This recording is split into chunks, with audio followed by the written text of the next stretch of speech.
आप हाथ दीजिए, हाथ दीजिए।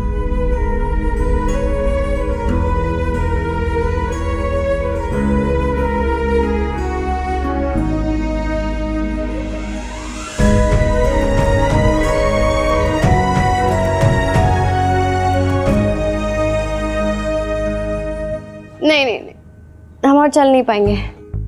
अभी तो कह रहे थे आप ठीक हैं। हॉस्पिटल चलिए चलिए। एम्बुलेंस बुलाओ, एम्बुलेंस एम्बुलेंस। पापा रुकिए। हाँ मन्नू हम भी साथ में चलते हैं। मन्नू हमारा मन का मेश्वर, हमारा चप्पल। वो आ जाएगा, आप चलिए। हाँ चलिए जाओ आराम से। आराम से।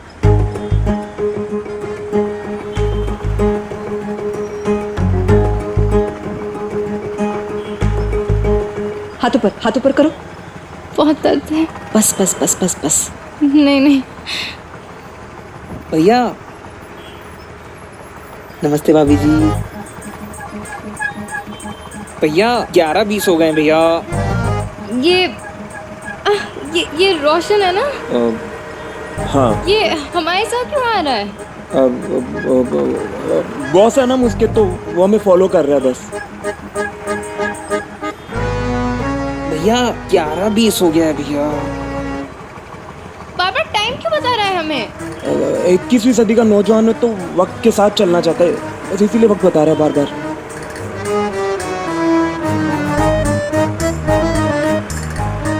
भैया आप जल्दी चलिए ना। बस बस बस पहुंचते हैं। बस हाथ ऊपर रखो, हाथ ऊपर रखो।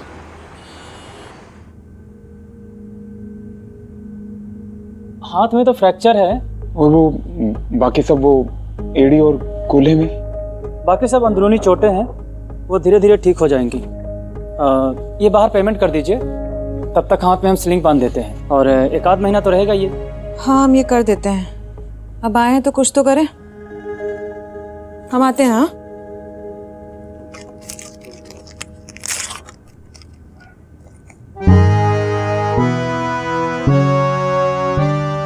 ये इंजेक्शन के बिना हो सकता है क्या?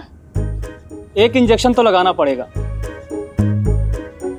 आपको इंजेक्शन से डर लगता है? हम बच्चे दिखते हैं, तुम्हें लगता है हमें इंजेक्शन से डर लगेगा?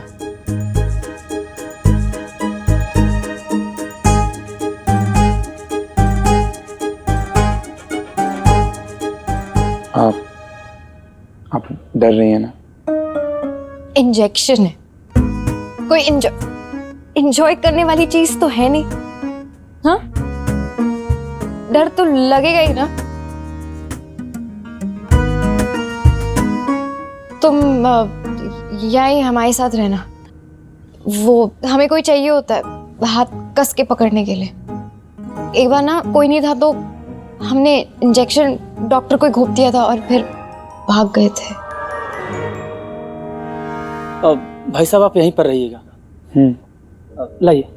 हाँ प्लीज, ये ऊपर करिए स्लिप।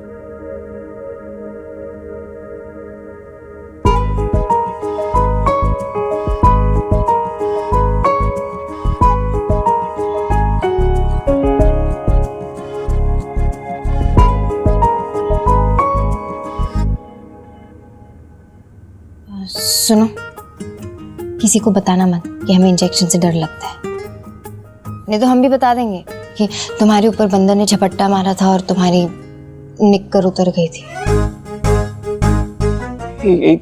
आपको किसने बताया? तुम्हारे पापा ने तुम्हारे आने से पहले हमें बता रहे थे, हिम्मत देने के लिए। क्यूट है।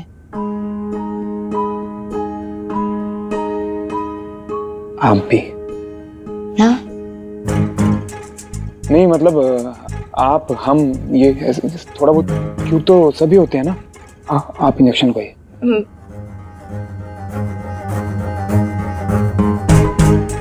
हाथ पकड़ो, जोर से पकड़ो, कस के कस के। वैसे आपको पता है, बचपन में जब हमारी हड्डी टूटी थी ना, तो हमारे पापा हमें एक वैद्य के पास लेके गए। तो हम ना वहाँ बहुत रो रहे थे, और हमें देख के दीपू भैया भी रोने लगे। फिर फ्रैक्चर को ठीक होने में कितना टाइम लगा? 1 महीना। पर हमारा तो हाथ भी नहीं हिल रहा था। आइए। इंजेक्शन? हो तो गया और आपको पता भी नहीं चला। आपके हस्बैंड बहुत लविंग और स्मार्ट है।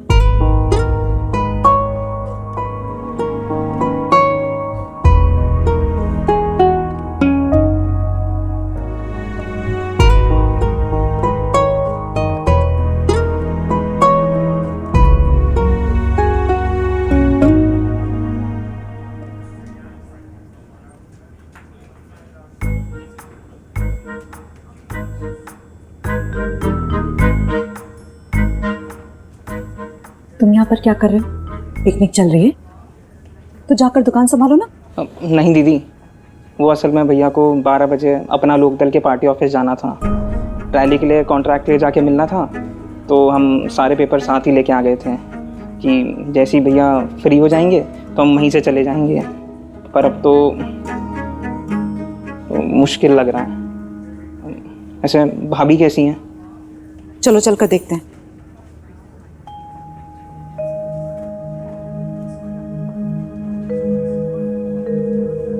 अरे मन्नू, मीटिंग थी ना तुम्हारी आज? हाँ हाँ दीदी, बस अभी गार्गी को घर छोड़ के जाते हैं। 12 बजे थी मीटिंग, 5 मिनट बाकी हैं बस। तुमने बताया क्यों नहीं हमें? हम दुश्मन हैं गार्गी के। दादी को भी हमने इसीलिए डांटा। हाय तौबा मचा करके बस फोन कर दिया उन्होंने। हम नहीं संभाल सकते थे उसको। हमारी कुछ नहीं लगती वो। नहीं दीदी, ऐसी बात है ही नहीं। वो आप ही बताइए ना, ऐसी हालत में नहीं अकेला कैसे छोड़ते हम? जिंदगी भर तुम्हारे साथ ही रहने वाली है वो मन्नू। तुम्हें कहीं छोड़ करके नहीं जाने वाली वो। और एक बात लिख करके रख लो, तुम्हें अगर कॉन्ट्रैक्ट मिलता ना तो सबसे ज्यादा खुशी गार्गी को ही होती। दादी के लिए टेंट हाउस खोला है, लेकिन अब तुम्हारी शादी हो चुकी है, ये बात याद रखो।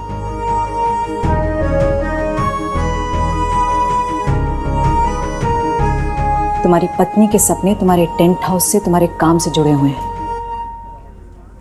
चलो अब फटाफट करो, हाथ पांव जोड़ लेना, माफी मांग लेना। रोशन है हमारे साथ, हम ले जाएंगे इसको। भैया चलो, ऑल द बेस्ट। भैया जल्दी जाओ।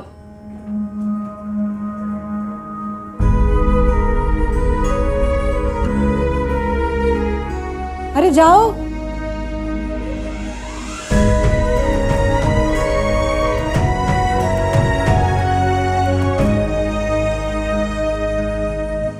हाँ जी बाबा जी, हमारा नहीं आया मन्नू यहाँ। हमने तो कही थी, उसके बस की बात ही नहीं है इतना बड़ा कॉन्ट्रैक्ट संभालना। सुन ली होगी उसने हमारी बात। हाँ जी, वन निकल रहे हैं यहाँ से काम खत्म करके। हाँ ऑफिस आते हैं जी, रखते हैं। दीपेंद्र मौर्य जी, आप आइए। हाँ जी।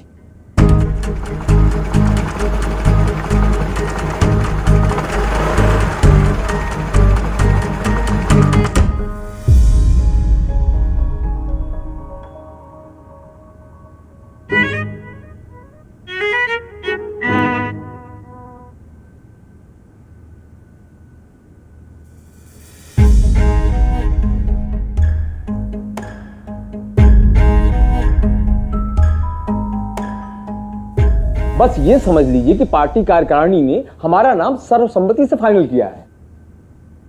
चाचा जी। हाँ बोलिए। जी चाचा जी। प्रणाम। कैसे हो भाई? अरे सिंह साहब, ये हमारे दामाद जी के बड़े भाई हैं, दीपेंद्र मौर्य। एमएलए साहब को तो जानते हो, हमारे परम मित्रों में से हैं। प्रणाम। अरे ये तो बहुत अच्छी बात है, बैठिए, आज हमारे साथ चाय पीजिए। हाँ आओ, बैठो दीपू, बैठो। जी फिर कभी। अभी तो हम अपने टेंट हाउस की तरफ से आए हैं। वो आपकी रैली है ना शायद? हाँ, आपका टेंट हाउस का बिजनेस है? जी। डैडी ने कभी बताया नहीं। अब नहीं वो अरे यहाँ सिन्हा साहब सुबह से टेंट हाउस वालों से मीटिंग कर रहे हैं। एक कॉन्ट्रैक्ट आपका कंफर्म हो गया। मैं अभी सिन्हा साहब से बात किए देता हूँ। सिन्हा साहब आप अभी आइए। लो भाई, तुम्हारा काम तो हो गया।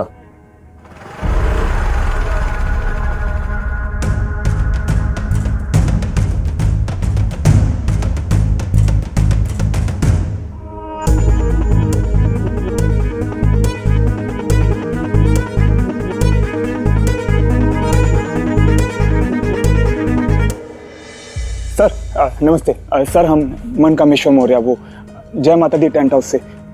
सर वो सुबह मिले थे ना? सुबह तो बहुत लोगों से मिला था, बताओ। सर वो एक्चुअली थोड़ा लेट हो गए हम, वो हमारी मिसेस को ना कुछ अच्छा, तुमने आज ही चालू किया ना धंधा पानी? जी सर। बंद कर दो। कितने बजे बुलाया था? वो सर 12 बजे। हो गया कॉन्ट्रैक्ट साइन, चलो निकलो। नहीं सर एक चांस दे दीजिए ना सर।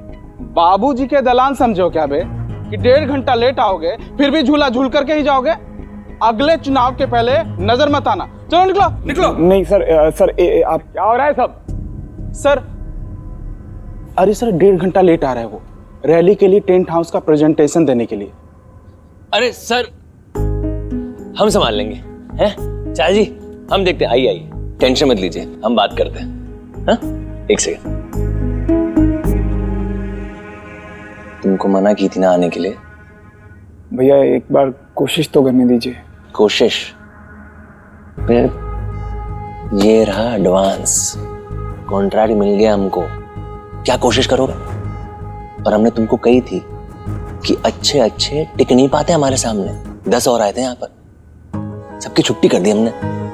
अब चुपचाप निकल लो यहाँ से, टाइम मत वेस्ट करो हमारा। दुकान पे जाओ जाओ। आइए आप आइए।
अरे मन्नू, कॉन्ट्रैक्ट मिला क्या? नहीं दीदी, हम ना लेट हो गए थे, पर कोई बात नहीं ना, हिम्मत नहीं आ रही, हम कहीं और कोशिश करेंगे। चलते हैं।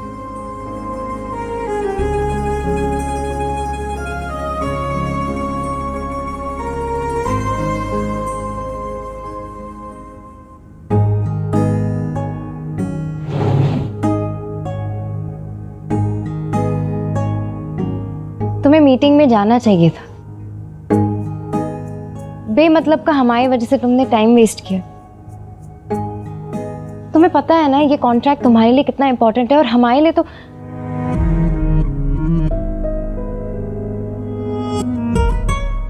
सॉरी, मतलब हमें समझ में नहीं आ रहा हम कैसे रिएक्ट करें।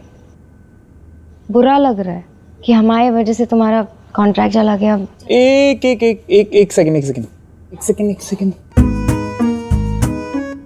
आपकी वजह से कैसे? नहीं मतलब अब आप जानबूझ के तो गिरी नहीं होंगे कि फिर मनोलाल हमें बचाने आएंगे और उन्हें कॉन्ट्रैक्ट नहीं मिलेगा? नहीं ना? वैसे अफसोस तो हमें भी है, क्योंकि अगर ये कॉन्ट्रैक्ट मिल जाता तो आपके 7.5 लाख रुपए इकट्ठा होना शुरू हो जाते। और वो कहते हैं ना, बीमारी और उधारी जितनी जल्दी उतरे उतना अच्छा है।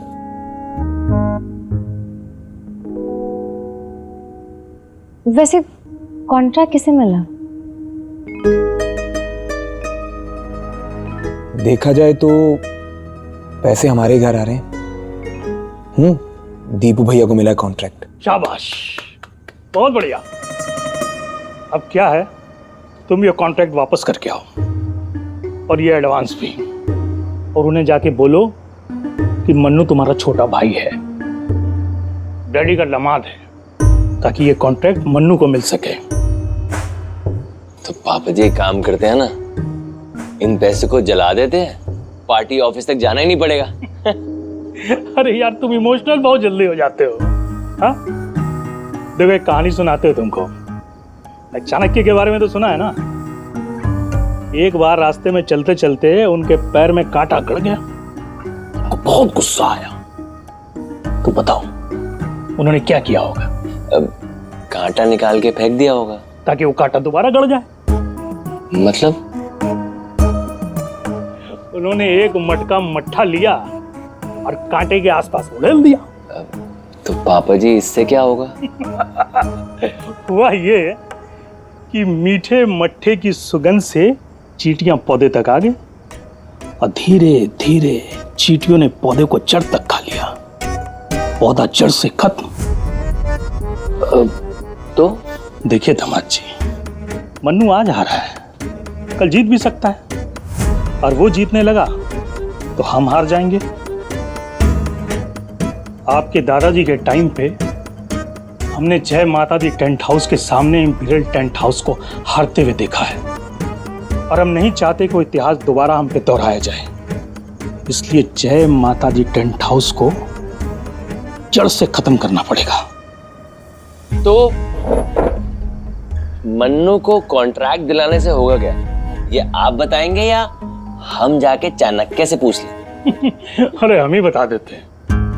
देखो मन्नू कॉन्ट्रैक्ट उठा तो लेगा, लेकिन वो पूरा नहीं कर पाएगा, क्योंकि हम और तुम इसे कभी पूरा होने नहीं देंगे। मन्नू मैदान में उतरेगा, मगर रैली के अरेंजमेंट हम उसको ठीक से करने नहीं देंगे। अरे सारे वेंडर्स को हम जानते हैं, वो वही माल देगा तुम्हारे भाई को जो हम कहेंगे। और खराब माल से ना बिल्डिंग बनती है, ना रैली के स्टेज, ना जिंदगी, ना पहचान। और एक बार अगर मन्नू रैली के अरेंजमेंट में फेल हो गया, बेटा ये पॉलिटिकल पार्टी है, छोड़ेगी नहीं, नंगा कर देगी। क्या है ना, रेत पे लिखा हुआ नाम अगर एक बार मिट भी जाए ना तो दोबारा लिखा जा सकता है, पर धंधे में नाम एक बार खराब हो गया ना, उसे सुधारने में पुश्तें लग जाती हैं। तो क्या है ना, अब पासा जो है ना तुम्हारे हाथ में है, खेलो और एक ही बार में 12। एक समय था जब मन्नू के लिए दीपू पूरे मोहल्ले से लड़ जाता था। मन्नू को लगी एक चोट के बदले दीपू सामने वाले का सर फोड़ के आता था। पर अक्सर देखा है कि बचपन की ईमानदारी बड़े होकर समझदारी की दुनिया में कहीं खो जाती है।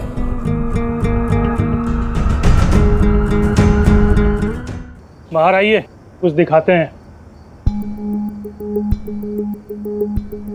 आइए।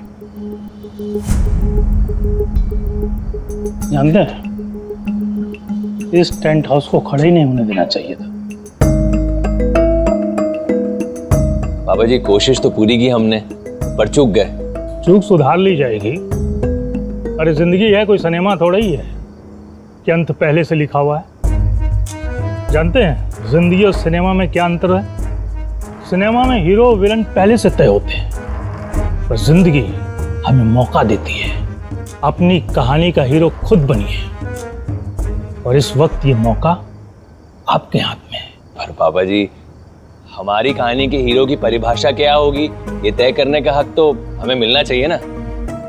अब कोशिश पूरी की हमने कि जय माता दी टेंट हाउस 2.0 ना खुले, पर खुल गया। मन्नू को समझाया कि कॉन्ट्रैक्ट के लिए हमसे ना भिड़े, पर भिड़ा। लेकिन पापा जी मन्नू के ससुर साहब के सामने से हम कॉन्ट्रैक्ट जीत के आए हैं, धंधा किया हमने। और पापा जी अब आप ये खेल खेलने को कह रहे हैं कि पहले मन्नू को कॉन्ट्रैक्ट दिलाएं, फिर चुपचाप उसको खराब करो, रैली बिगाड़ो। छोटा भाई है हमारा, फैमिली है, दादी है, अब उनकी पीठ पे छुरा तो नहीं घोंप सकते ना। पर हाँ, अगर वो कॉन्ट्रैक्ट लेके सामने से आएगा तो पटक देंगे हम, धंधा अच्छे से करेंगे बाबा जी, ये हमारा प्रॉमिस है आपको। देखिए दामाद जी, फैमिली होगी आपकी, लेकिन ये जो न्यू इंपीरियल टेंट हाउस है ना, हमारे लिए तो सब कुछ यही है, इसलिए इसके आगे हम आपके घर के टेंट हाउस को खड़ा नहीं रहने दे सकते। पापा जी गोली थोड़ी ना मार सकते हैं, हमारी फैमिली है। कमाल कर रहे हैं आप, और आप कैसी बातें कर रहे हैं। हम आपको प्यार से समझा रहे हैं कि वो आपकी भी फैमिली है, आप हमारे रिश्तेदार हैं। पापा जी जब हम दुबई से आए थे तो हमने वहां जितना भी कमाया था सब आपको दे दिया था, पूरे 18 लाख रुपए। अरे मजबूरी थी आपकी, अगर वो पैसे आपने अपने बाप को दे दिए होते ना तो जादू की तरह उड़ा दिए होते, जैसे अपना जमा जमाया धंधा उड़ाया है।